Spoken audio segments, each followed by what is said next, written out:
Hello, friends. Welcome to Science Talk. I am your host, Jim Massa. Well, here's some alarming news. 500 million people may face heat of 56 degrees Celsius by 2100. So, what's going on? Okay, looking at the heat levels today, uh, implementing mathematical modeling logic, is very possible that 56 degrees Celsius by 2100 can be faced by hundreds of millions of people. Now, I think that is actually an underestimation as to when 56C will be reached. And you'll find out why as we continue following this here. So many millions of people, some of them among the world's poorest, will be exposed to potentially lethal temperatures on a routine basis. So there's two studies I'm going to be citing briefly here, but one study the researchers made this morning, another study, basically the researchers made a simple prediction that if you ignore the cost of such warnings, if you continue to burn fossil fuels, you're going to be putting more and more people at risk for their lives and destroying ever more tracts of land of the planet. People in the Middle East, North Africa, will be hit by a new category of thermal alarm called the arrival of super extreme, ultra extreme heat wave. Basically, if you get these levels that they're talking about, these regions will be uninhabitable and you're going to create climate refugees. Is going to be leaving there. So once again, you have ever increasing human population. You're going to make less and less land habitable for humans. So now you're going to put pressure on those areas that are habitable by increasing population density, which then puts stress on resources and so forth.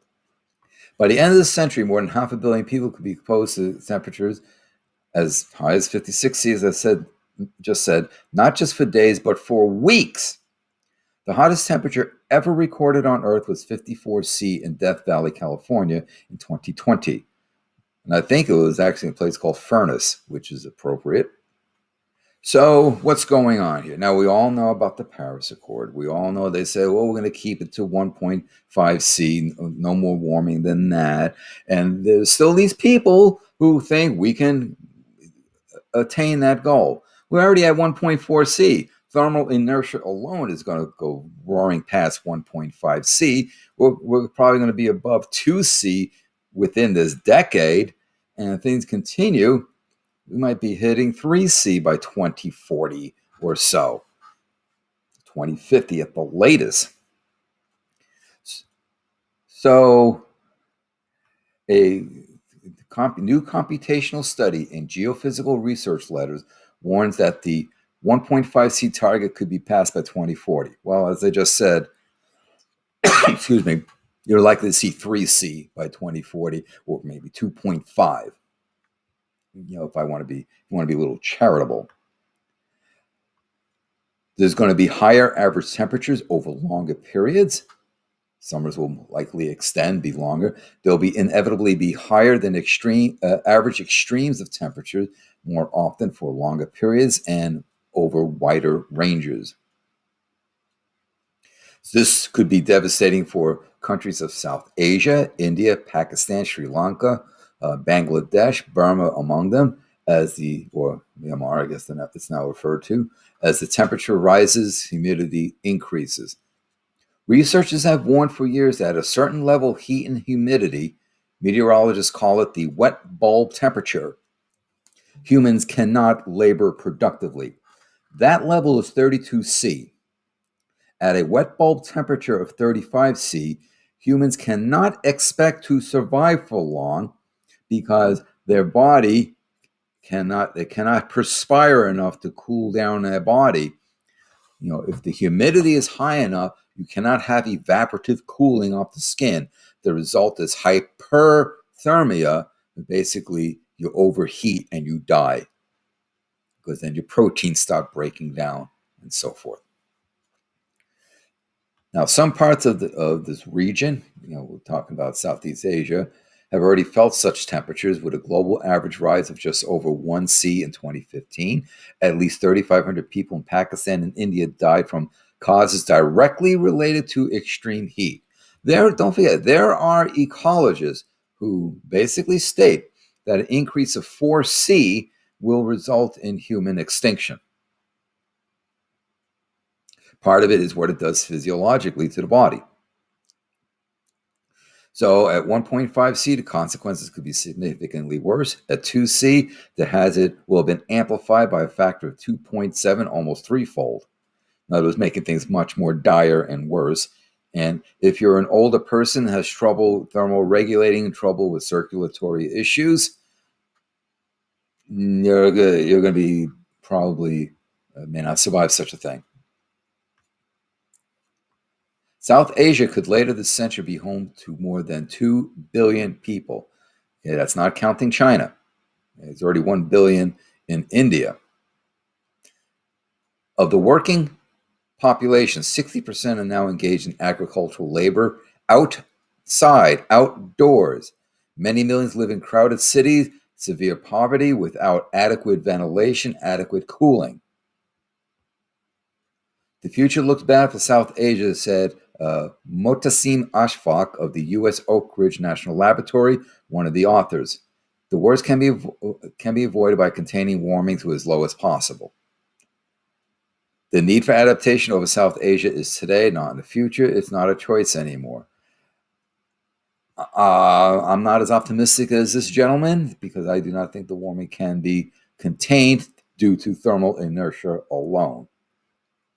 The heat extremes are potentially lethal, and people of South Asia are potentially at risk. An enormous proportion of the planet's population will be exposed to dangerously high temperatures is not in dispute. The questions now are about the degree of danger and the extent. So in this other study in the journal Climate and Atmospheric Science, okay, it will be much worse over a vaster region and for a very large number of people in the Middle East and North Africa. And what is it that they say will be much worse? The potentially lethal heat extremes, and those proportion of the people exposed to dangerously high temperatures and the extent. So they basically apply statistical method to arrive at that conclusion. Their calculations, they're projecting temperatures of up to 60°C in the cities. In sweltering cities. Don't forget to get within cities. Always hot in the cities because of the asphalt and the concrete and other steel, so on. Such heat extremes could endure for weeks. So within the lifetimes of those alive today, about half the region's population, as 600 million people, could face extreme temperatures of such magnitude by 2100 every summer. So the researchers basically were quite blunt, and they made up a headline. Business as usual will lead to super and ultra extreme heat waves in the Middle East and North Africa with increase in large numbers of mortality. This is where we're headed. As I said, an increase of 4°C, according to some ecologists, is sufficient to cause human extinction. And I've done videos where I share with you some modeling suggesting 5 to 7°C increase. This is average temperature increase over pre-industrial levels by 2100. Other models 7 to 9, and even others 9 to 11. Because we're basically, setting up for a runaway hothouse Earth scenario. And with this report here is looking at people. It won't be just people who will be stressed out. Other organisms will be heat stress and will also suffer high levels of mortality. There you have it. When I recorded this video, this is before the heat wave that's now slamming North America. We're seeing extreme high temperatures, record-setting temperatures in Canada. And if you look across the equatorial region, it's pretty much the same everywhere. This is basically coming previews of what I was discussing in this video. So, the heat is coming, and it's going to keep getting worse and worse, I'm afraid to say. So, it is what it is. Hello folks, this is Jim here with Science Talk, asking you to please subscribe to my channel and to inform others of my channel and of the work that I do. Please share to social media platforms that you use. Also, as a reminder, don't forget to click the bell so that you know when I load up more videos. Finally, I ask that you support the work that I do by becoming a patron at patreon.com. Details in the description box below. Thank you for your support.